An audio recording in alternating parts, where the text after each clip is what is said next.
Unlike most people, I didn't arrive in Cairo by plane. I started my trip along the Red Sea and traveled the Nile downstream, which you can see all about in the previous videos. I finally arrived in Cairo after a 10-hour bus ride from Luxor, which saved me a lot of money. We then took an Uber to Holy Sheets Hostel. Be prepared for the sketchiest looking elevator I've ever used. They have really great rooms and beds with a kitchen that you can use, and breakfast is included. Though it was a bit too late on my first morning, so my friend and I stopped at this place to have some amazing sandwiches for breakfast before driving to Giza. Hello guys, and welcome to Cairo! Today I am joined by my friend Omar, who I met a year and a half ago in Thailand, and he is kindly taking me around Cairo today. And our first stop is the pyramids, of course. I was so lucky to have a local with a car to drag me around the pyramids. We parked the car in a few places and walked around for a bit each time. If you arrive without a tour or a guide, the camel owners will keep bothering you to take you around the site instead of doing it on foot. I didn't have this issue. You could go on a Friday when most people go to the mosque to pray, if you want less people to be there trying to sell you something. It's crazy how from the bottom it looks straight. You don't even see the top. Here behind me you can go inside of the Great Pyramid, which I will not be doing simply because it's quite expensive and there is not much to see inside. If you've already done the Valley of the Kings, then that will obviously be much more impressive, since you can still see all the hieroglyphs and there sometimes are some sarcophagi left, but in here there's not much left. So we will just go for a walk around and see some more of the viewpoints, and definitely also go and check out the Sphinx. As we arrived at the viewpoint, it was quite busy there. It really looked more like a camel market rather than a tourist attraction. But maybe these are just synonyms in Egypt. I am so lucky to have my personal driver here, and also he can speak Arabic, he's a local, so not too many people are hassling us at all. It's really just been a very relaxed day, which is the opposite of what I had expected for the pyramids. Next we drove to the Sphinx, and along the side of the street there was barely anyone taking pictures, whereas the other side looked like this. Perhaps this is her good side. We did get some cute pictures here before driving to the Marriott Mina House to grab a drink on our way to the Great Egyptian Museum. We have now come to the new Great Egyptian Museum, which has opened very recently, but it isn't completely opened yet. They are moving all the stuff from the old Egyptian museum bit by bit to the new one. So the ticket is the most expensive that I've paid anywhere so far. It's been 20 euros to enter, which is quite a lot, and also I couldn't bring my camera in, which is the first time that's ever happened here in Egypt so far. Every hour a guided tour is included into the ticket, so let's see if it is worth the hype or if it's worth the money to spend. Over time it will definitely become the major museum of Cairo.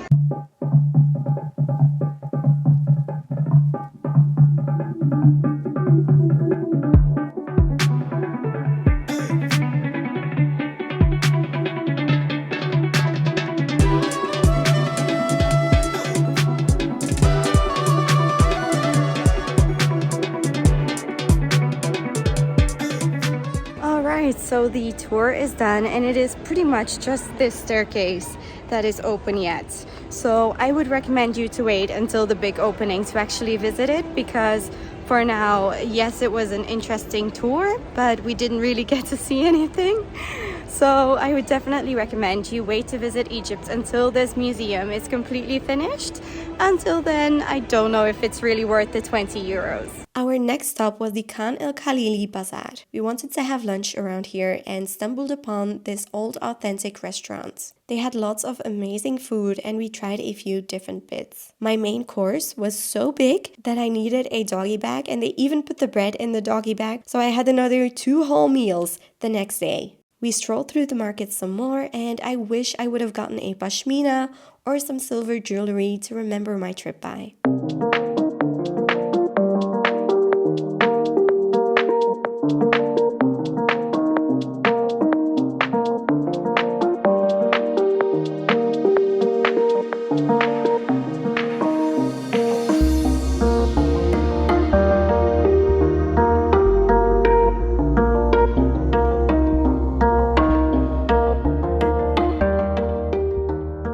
was in awe of how picturesque the market was. The surrounding buildings are so beautiful. We ended our day together trying some sugarcane juice. Hello. It is the next day after having an incredible day with Omar. He really made my day in Cairo hassle-free, and I appreciate him so much for it. I definitely hope to see him again soon, somewhere around the world. But for now, today I started off by taking an Uber to the National Museum of Egyptian Civilization. This is apparently the museum which has all the cool mummies. And then, of course, we need to go to the best museum in town, ending high, I hope, and with most of the Egyptian artifacts. And then I don't know what to do yet in the afternoon. I might just hang out with some friends that I made in Dahab. But I could also be visiting the Citadel or the Cairo Tower, which Omar and I ran out of time for yesterday. So still a lot can be done. I was planning on doing the Saqqara pyramids, but I've kind of seen enough pyramids and tombs for a while. So maybe if I do make it back to Cairo at the end of my trip, I'll do it then. This museum was so impressive. All the big mummies, the most important royal mummies are here, from Ramses the Great to Hatshepsut. And then there is a whole exhibition of Egypt throughout the time, with the different civilizations and also textiles throughout the civilizations. And it is so super interesting. It took me an hour to see, just to go around everything. And now I am going to take an Uber to the Egyptian Museum. Then finally, it was time to go and see the world's largest collection of Egyptian antiquities. You can visit the exposition chronologically, starting with King Djoser, then the only tiny statue of King Khufu, who was buried in the Great Pyramid, and so much more. If you arrive and you don't know what to look at first, just follow the crowds. It's both useful and annoying.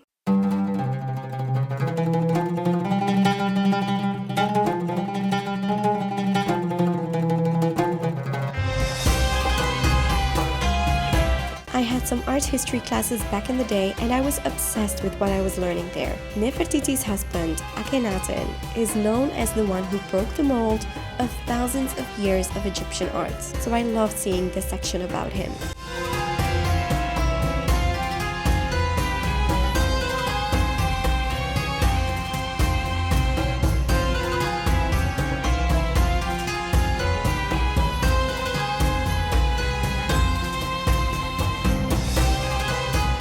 The main event is, of course, the Tutankhamun section with his burial masks. It's super busy in this room and you can't take any pictures. In front of the room, you can find many treasures from his tomb in the Valley of the Kings.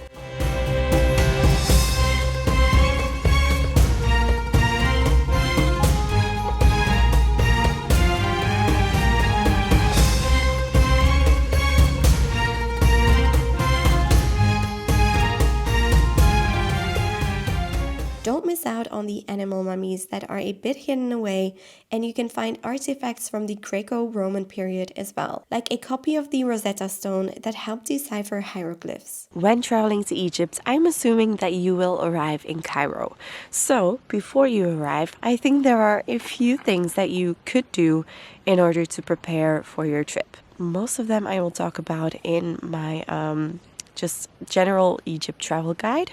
But something that's very relevant for this video is the podcasts that I listen to. I will link them in the description below. I will even put the order of the ones and like how I think you should listen to them, like chronologically, because these podcasts have given me such a good understanding of ancient Egyptian history and beliefs, which was definitely necessary to better understand the visits that I've done. So I will link those below. And of course, some sites are older than others. And if you want to visit things chronologically, I would suggest that when you're in Cairo, you start with the Saqqara pyramids. So the step pyramid of Djoser, which is the original first pyramid or even first ever built in stone building, at least is what they say. I've been told that there's even older pyramids in Sudan. An Egyptian guide said, no. this is the oldest one. And then you also have the bent pyramid. So that's kind of where they started practicing to get those perfect straight lines that then you can go and see at the Great Pyramids of Giza. Believe it or not, but the pyramids are actually of the oldest kingdom. They are like from the start of the Egyptian reign. So very fascinating. So start with those. And I would say skip the Grand Egyptian Museum until it's completely finished, because right now it's a scam. And then once you've learned about the different pharaohs and, you know, kind of the lineage and all the great things, or like all the meaningful royal people, then it's a good time to go to the Egyptian Museum of Civilization, because there you can see the royal mummies, and it's even more impressive when you know the background. You're like, oh my god, this is this person. They also have the really good inscriptions, or like the plaques that say who they are, whose family they are, blah blah blah, which is really nice.